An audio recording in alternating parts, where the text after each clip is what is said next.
হিসাবে 6টা শাড়ি বানানোর জন্য বানাইছে আগে গরো আছে দাও গরো আছে তো এই নতুন গাইস এই পূজা মায়ের 6টা শাড়ি মাই মাই ঠিক আছে তো গাইস মায়ের তো বিনবেন গাইস গাইস আমাদের মায়ের তো শাড়ি বিনবেন সমস্যা নাই 6টা না 10টা বিনলে তো সমস্যা নাই কিন্তু আমি বলতেছি আর কি মার সাথে একটু ডং করতেছি আর কিছু না 6টা না 16টা করলেও সমস্যা নাই খুব ভালো চলতেছে আমার লাগাইছো সব তো এই জীবনটা সব কিছু লক করে দিয়েছি তো গাইস কিছু না ঘুমাবো কি গাইস আমার আজকে ঘুমানো হবে না কারণ তো আজকে হচ্ছে ষষ্ঠী পূজা কিন্তু গাইস এক দুঃখের বিষয় একবারও মন্দিরে যেতে পারি নাই তো এতই ঝামেলায় ছিলাম আজকে বাসায় আসতে পারি নাই কিন্তু ঠিকঠাক মতো কিন্তু বসাতে আমি শিখে গেছি কিভাবে দেবো আপনার ভালোই না লাগে তাহলে রুম রেখে তো লাভ নেই পার্সোনাল রুম তো আমার সবসময় ইচ্ছে ছিল আমার room. Hello everyone, welcome to my new blog. কেমন আছেন সবাই? আই হোপ সবাই ভালো আছেন, আমি ভালো আছি। তো আজকে ব্লগটা অনেক ইন্টারেস্টিং হতে চলছে, আপনারা অবশ্যই ভিডিওটি স্কিপ না করে ভিডিও শেষ অবধি সাথে থাকবেন। তো গাইস ঘরে দেখুন কি পরিমাণ রোদ এসে ঢুকে, তো গরমের অভয়ারণ্য বলতে পারেন বা রোদের অভয়ারণ্য বলতে পারেন আমাদের বাসা, বিশেষ করে এই রুম আর উপরের মানে আমার বেডরুমটা সেম অবস্থা। তো পরে যাই দেখাবো আপনাদেরকে আমার রুমের কি অবস্থা। দেখুন কি পরিমাণ রোদ এসে ঢুকতেছে। আর এটা হচ্ছে গাইস রিপন ভাইয়ের কমপ্লিট শুট, এটা বিয়ের জন্য বানানো হয়েছে, এটা রাখা হয়েছে আমার বাসায়, সমস্যা নেই, যাওয়ার সময় নিয়ে যাবো আমরা। এদিকে বাসায় আছি শুধু মা আর আমি। দেখুন মা ফ্রিজে কি করতেছেন, যাও তুমি যাও। সুন্দর দই বইছে দেখি গতকালকে আমি দই বসেছিলাম, খুব সুন্দর দই দেখতে বসেছে। মানে দেখুন একদম টাইট হয়ে আছে দইটা, লড়তেছেই না। তো দইটা বুঝুন কি সুন্দর হয়ে বসেছে। হ্যাঁ ওকে, বুঝছো না? তবে দই বানাবার একটা আর্ট আছে আমি দেখছি, মানে কি জানো মানে মেন বিষয়টা এই যে তোমার দইটা হালকা কুসুম গরম থাকতে হইব, আর দইয়ের লগে যে হাসাটা আছে দুধটা, আর দইয়ের যে হাসাটা আছে হাসাটা মনে করলাম নর্মাল টেম্পারেচারে থাকতে হইব, বুঝছো মানে? না একবার ঠান্ডা না একবারে গরমও না, মানে নর্মাল টেম্পারেচার, আর দইটাও নর্মাল টেম্পারেচার। তাই গিয়া বুঝছো নি মিক্স দুধটা দুধটা তাই গিয়া দইটা সুন্দর হইয়া বয়। আর বানানোর আগে মেন বিষয় কি মানে বানানোর আগে মেন বিষয় ভালো লাগে না, মানে দইটারে হাঁসাটারে মনে করলে বালা লাগানি লাগে, এবার মিক্স করা লাগে, তারপরে আবার দুধ দিয়া দই মাঝে আবার বালাটাকে মিক্স করা লাগে। তো তারপর যা গিয়ে দইটা বসে, মানে কি বুঝতে পারতেছেন কি বলছি? মানে কম্বিনেশনটা কিন্তু মিক্সটা কিন্তু ভালো রকম হতে হবে, না হলে কিন্তু দই বসবে না। তো আমি এটা কিন্তু বসাতে আমি শিখে গেছি কিভাবে দই বসাতে হয়। যাই হোক ভালো লাগে দই খেতে, টক দই তো মানে শরীরে একদম ঠান্ডা হয়ে যায় টক দই খেলে।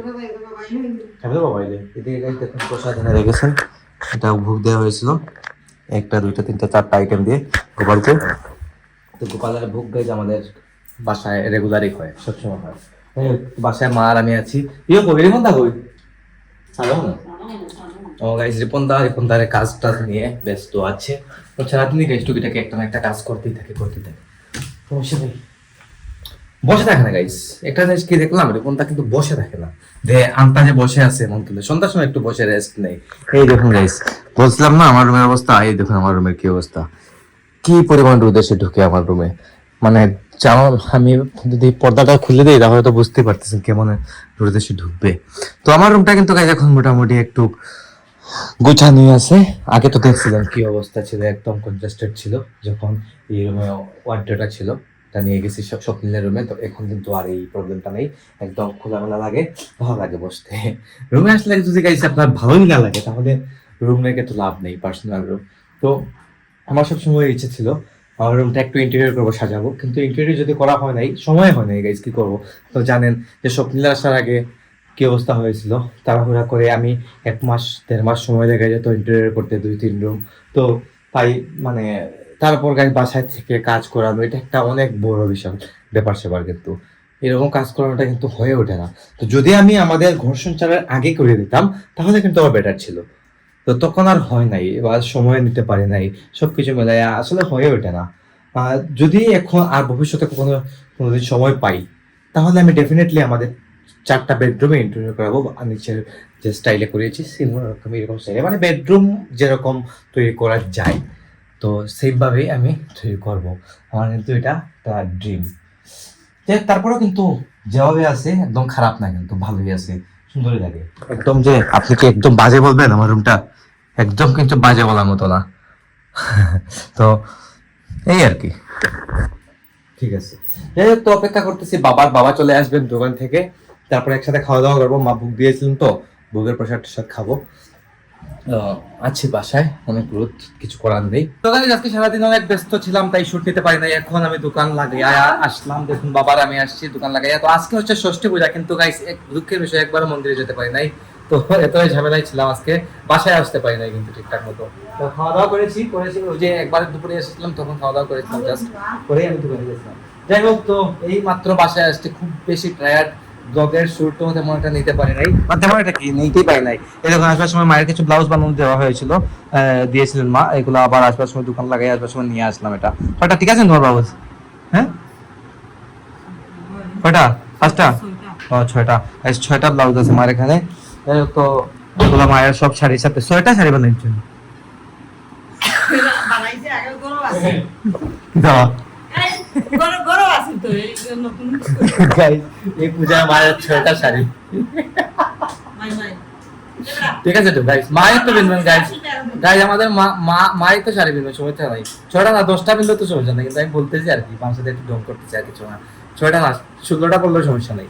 যাই হোক, এদিকে কাজটা চলতেছে আমার, খানিও নাই দিও মানে বানাই মানে মার্কেট আলাদা ব্লাউজ দিল না বুঝছ না, দিল ওপরটা কি দাম না, ওপরটা নতুন ব্লাউজ তো না দিলে কালকে আর কোনো সমস্যা নেই গাইস। একটা ব্লাউজ হয়তো মিসিং, এটা কালকে আমি নিয়ে আসতে পারবো, আমাদের দোকানের উপরেই নিয়ে আসতে পারবো। দেখুন গাইস, বাবা এসে একদিকে পান খেতেছেন, সুপারি কাটতেছেন, সুপারি কাটতে লেগে গেছেন। সমস্যা নয়, আমি ফ্রেশ ট্রেশ হয়ে খাওয়া দাওয়া করবো আজকে গাইস। অনেক পেরে গেছে, যাই হোক ফ্রেশ ট্রেশ হয়ে আসি, দেন কথা হবে। তো গাইস, এদিকে আমাদের গেট লাগানো হয়ে যাচ্ছে, আমি রাতের খাওয়া দাওয়া করবো। আমার রাতের খাবারে আছে দেখে কি, প্রতিদিন গাইস আমি এরকম অর্সের খিচুড়ি খাই। এটা হচ্ছে অর্সের খিচুড়ি, তো মা এটা তৈরি করে রেখেছেন, আমি এখন এটা খাবো। ডায়েটে আছি গাইস, ডায়েট কিন্তু খুব ভালো চলতেছে আমার। লাগাইছো সব তাহলে? এই জীবনটা সব কিছু লক করে দিয়েছি। তো গাইস, কিছু না হলে ঘুমাবো কি গাইস, আমার আজকে ঘুমানো হবে না।